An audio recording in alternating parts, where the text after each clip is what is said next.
Hello મિત્રો, તો મારા નવા વ્લોગમાં તમારું સ્વાગત છે। તો મિત્રો, આજે આપણે બનાવીશું સ્પેશિયલ રાજસ્થાની દાલ બાટી।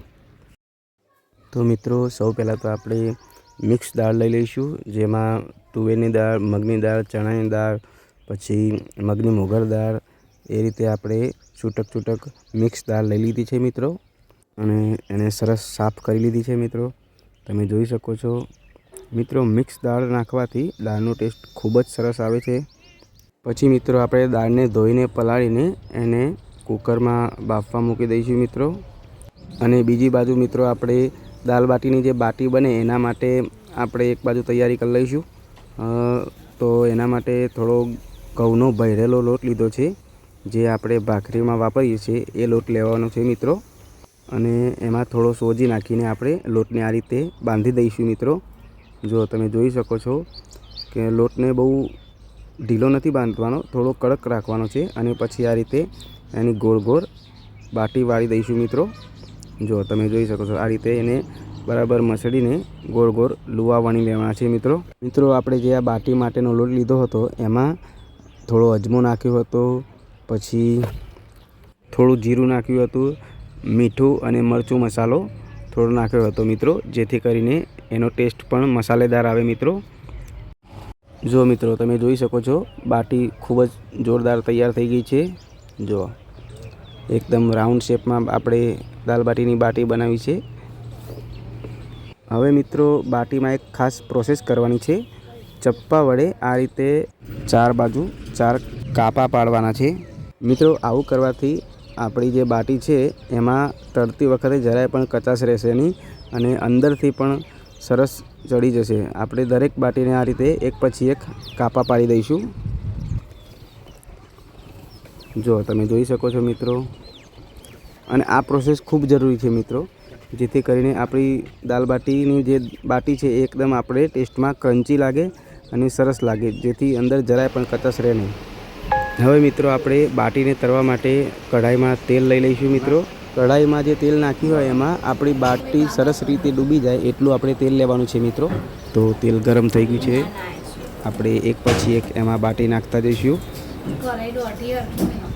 તેલના છાંટા ઉડે ને એ રીતે ધીરે ધીરે બાટી નાખવાની છે મિત્રો અંદર। જો તેલ કેવું સરસ ગરમ થઈ ગયું છે, તમે જોઈ શકો છો મિત્રો। આપણે બાટીને ચમચાની મદદથી સરસ એક પછી એક બાટીને ફેરવીને બરાબર મિક્સ કરતા રહેવાનું છે મિત્રો, જેથી કરીને બાટી એક પણ બાજુથી કાચી ના રહે। જો તમે જોઈ શકો છો સરસ મિત્રો, બાટી આપણી તૈયાર થઈ ગઈ છે। એમાં થોડો બ્રાઉન રંગ પણ આવવા લાગ્યો છે મિત્રો। અને મિત્રો, એ વાતનું ખાસ ધ્યાન રાખવાનું છે કે ગેસની ફ્લેમ થોડી મીડિયમ રાખવાની છે, જેથી કરીને બાટી બળી પણ ના જાય અને ક્યાંયથી કાચી પણ ના રહે। તો તમે જોઈ શકો છો મિત્રો, બાટી સરસ તળાઈ ગઈ છે, અને હવે આપણે એને ધીરે રહીને થોડું તેલ ઝાટકીને આપણે એને એક પ્લેટમાં કાઢી લઈશું મિત્રો। અને પછી એક બાજુ આપણે દાલ બાટીની જે દાળ બનાવીએ એના માટેનો વઘારની તૈયારી કરીશું મિત્રો।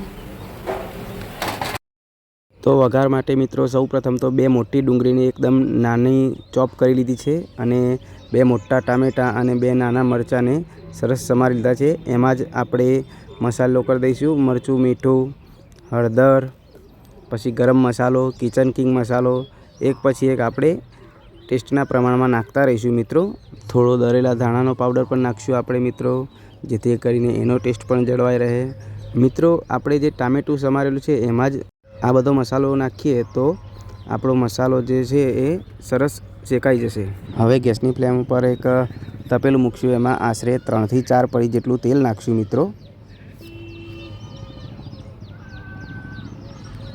પછી એમાં થોડા વધારે પ્રમાણમાં જીરું નાખશું મિત્રો। જો જીરું કેવું સરસ તતડવા લાગ્યું છે। અને પછી એમાં સૂકા આખા મરચાં, તમાલપત્ર અને ચપટી આપણે હિંગ નાખશું મિત્રો। તો મિત્રો, આપણો વઘાર સરસ રેડી થઈ ગયો છે। હવે આપણે એમાં જે ડુંગળી ચોપ કરી હતી એ નાખી દઈશું, અને એને બરાબર મિક્સ કરતા રહીશું।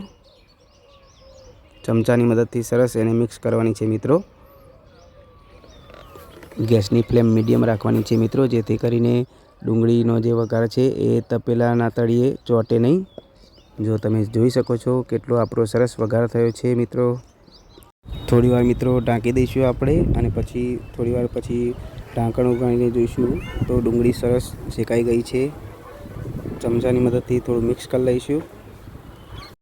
પછી એમાં આપણે એકદમ નાની આદુ લસણની ઝીણી પેસ્ટ બનાવી દીધી હતી એ નાખીશું અને પછી એને પણ આપણે ચમચા વડે બરાબર મિક્સ કરી લઈશું. અને પછી જે આપણે ટામેટામાં મસાલો કરીને રાખ્યો તો એ બધો મસાલો અને ટામેટા આ ડુંગળીના વઘારમાં નાખી દઈશું અને એને પણ આપણે ચમચાથી ખૂબ સરસ રીતે મિક્સ કરીશું, જેથી કરીને આપણો મસાલો જરાય પણ કાચો રહે નહીં અને એકદમ કલરફુલ આપણો વઘાર થઈ જશે. મિત્રો તમે જોઈ શકો છો કે કેવો સરસ કલર આવી ગયો છે ડુંગળીમાં. આપણે વઘાર જ એ રીતનો કર્યો છે તો મિત્રો પછી ટેસ્ટી તો બનવાનું જ છે ને. જો તમે જોઈ શકો છો ટામેટાં પણ સરસ ચડી ગયા છે અને ડુંગળી પણ ક્યાંયથી કાચી લાગતી નથી. જો આપણો વઘાર એકદમ સરસ રેડી થઈ ગયો છે તો પછી હવે આપણે જે દાળ ઉકાળીને રાખી તે આપણે આમાં નાખી દઈશું અને બરાબર ચમચાની મદદથી મિક્સ કરીશું, જેથી કરીને તપેલાના તળિયે નીચે દાળ આપણી ચોંટે નહીં, કેમ કે પ્રમાણમાં દાળ જાડી છે અને દાલ બાટીની દાળ થોડી જાડી હોય તો જ સારી લાગે. આપણી દાળ એકદમ રેડી થઈ જવા આવી છે મિત્રો.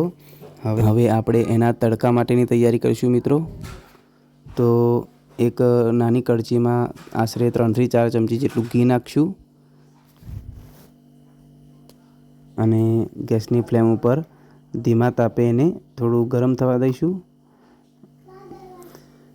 અને પછી એમાં ચપટી જીરું નાખીશું, થોડું લાલ મરચું પાવડર નાખીશું અને પછી થોડું ગરમ થાય, ઉકળવા માંડે તેલ એટલે પછી આપણે જે દાળ આપણી ઉકળી છે એમાં એને નાખી દઈશું. ઉપરથી આ રીતે નાખી દઈશું. સરસ ચમકારા બોલે એટલે આપણો વઘાર રેડી અને આપણી દાલ બાટીની દાળ પણ એકદમ રેડી. તો મિત્રો આપણી દાલ બાટી રેડી થઈ ગઈ છે. તમે આ રીતે સર્વ કરી શકો છો મિત્રો. તો મિત્રો અમારા આવા જ વિડીયો જોવા માટે અમારી ચેનલને લાઇક, શેર અને સબસ્ક્રાઈબ કરો. થેન્ક યુ મિત્રો.